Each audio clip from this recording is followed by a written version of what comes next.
Hi there, this is Pride Weekly. We'll start with Monday. What a way to celebrate Pride in Australia. An intellectually bereft city council members equated being queer with paedophilia. Yes, that hoary old trope. Dr. Thomas Brough didn't actually say the P word though. He's used a council meeting in Albany to claim minor attracted persons are part of the plus in LGBTQ+. And just in case you don't believe me, he then went on ABC Radio to say it again. It's a very broad, inclusive term. Inclusivity is not always good because what it does include is a group of people called minor attracted persons. Lots of pushback from people who aren't dead inside. His comments have been called bizarre, damaging, antiquated nonsense and astounding. In response, Brough says he's the antithesis of homophobic. Dead-naming and misgendering trans people on Twitter, which nobody calls X, might have been banned again, or it might not. An anti-harassment policy was quietly reinstated in January. This was done on what I believe young people refer to as the down low. But Twitter owner Elon Musk has responded to a message on the site telling a user she wouldn't be sanctioned for misgendering. And for the first time ever, humpback whales have been photographed making this sweet love. And you know what else? It was gay love. Scientists have observed two males copulating off the coast of Hawaii. This was in January 2022, but it's only just been revealed. It's hard to record this kind of thing because the male members are usually concealed, we think to make swimming more streamlined. The encounter lasted 30 minutes, which is about 29 more than you'll get from me these days. It's Pride Daily for Tuesday. A trans woman and queer activist from Ghana says she's left the country after its parliament approved harsh new anti-LGBTQ+ legislation. Hasn't actually been signed into law yet, that's up to the president, but amongst other things it would make just identifying as queer illegal with up to 3 years in prison.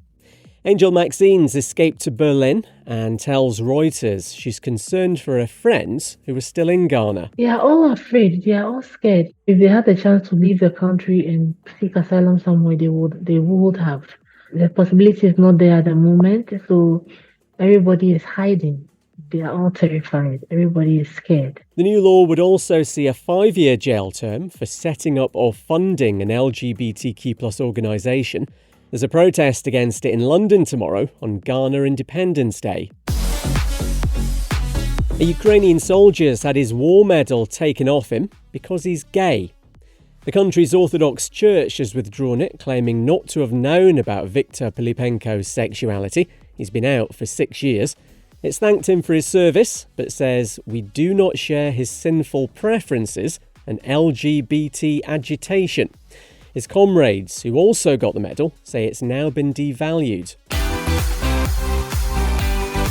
And we'll finish with Australia's first pro footballer to come out as non-binary. Adelaide United goalkeeper Grace Wilson hopes it'll make things easier for other athletes who are struggling with their gender identity. The 18-year-old says a huge weight has lifted, and finally being referred to as they/them feels phenomenal and euphoric. It's Pride Daily for Wednesday. Harsh new anti-LGBTQ+ legislation in Ghana is being delayed. President Nana Akufo-Addo says he wants the Supreme Court to rule on whether the law is constitutional. A decision probably won't come before presidential and parliamentary elections due in December. Just identifying as queer could get you locked up for 3 years, while there'd be a 5-year prison term for promoting LGBTQ+ activities. Professor Audrey Gadjipose from Ghana's Centre for Democratic Development, she tells the BBC the law is bad for the country's image around the world. Ghana likes to present itself as this beacon of democracy and hospitality. How can you say you are open for business in the global world when you take such a myopic view? The snappily titled Proper Human Sexual Rights and Ghanaian Family Values Bill has been condemned by the UK and America. A minister's been thrown out of South Korea's Methodist Church for being a queer ally. It's upheld a ruling to excommunicate Pastor Lee Dong-hwan, who went to pride events and held blessings for same-sex couples. Being gay there is legal, but a quarter of South Koreans are Christian and are very opposed to LGBTQ+ rights. The 43-year-old can't appeal the church's decision and says it's shameful. And I don't know what happened to our invites, but the first gay wedding's taken place in Greece. Stavros Gavriliadis and Dimitris Elefsiniotis have tied the knot in Athens. They've been together for 20 years and have 3 children. Greece legalised same-sex marriage and adoption last month, so the pair will now be formally recognised as their kids' parents. It's Pride Daily for Thursday. A drag queen's been arrested again in the Philippines for performing the Lord's Prayer. It's seen Pura Luca Vega charged a second time over this mouthful: immoral doctrines, obscene publications and exhibitions, and indecent shows. Last year, a video of the 34-year-old dressed as Jesus and twerking to the prayer went viral. They're facing up to 12 years in prison. Pura Luca Vega's actually a devout Catholic and tells GMA Integrated News there's a serious point to all this. I don't want it to come across as something that's very offensive. I also did that intentionally to challenge our notions of how we worship or how we sing our praise. Was it offensive because I'm a queer individual, or was it of other factors? The performer also says they want to reignite a sense of faith among queer people who feel rejected by the church. Do you know how we said a few days ago Twitter's reinstated its ban on dead-naming and misgendering trans people? Well, forget that. Owner Elon Musk, who's definitely not had any work done, says there's only been a U-turn because of a court case in Brazil that's being appealed. He's told a user the change shouldn't apply outside of that country. And where to go on your holidays this year? What about Malta, Canada, New Zealand, Portugal or Spain? They top the latest Spartacus International Gay Guide as the most LGBTQ+ friendly countries. First time 5 nations have all been at number 1.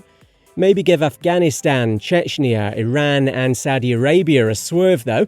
They're rated the most dangerous destinations for queer people. Happy holidays. It's Pride Daily for Friday. A US politician's hitting anti-queer Christian nationalists where it hurts, right in the Bible.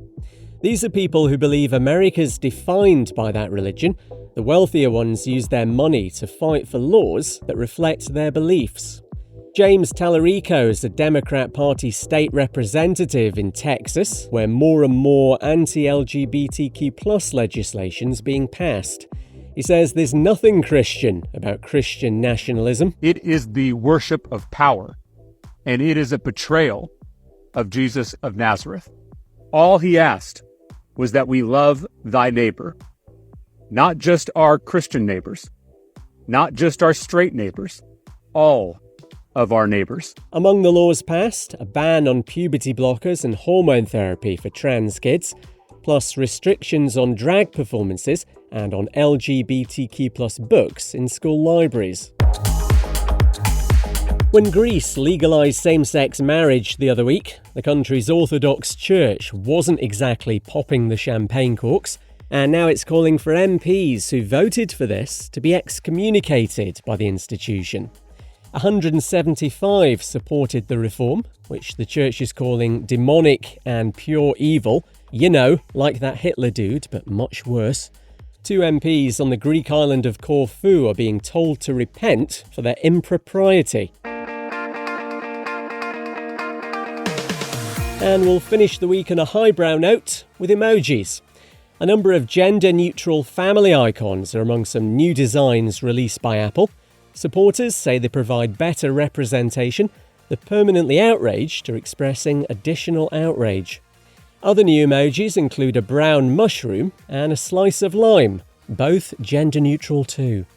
I'm Kev McGrath. See you Monday.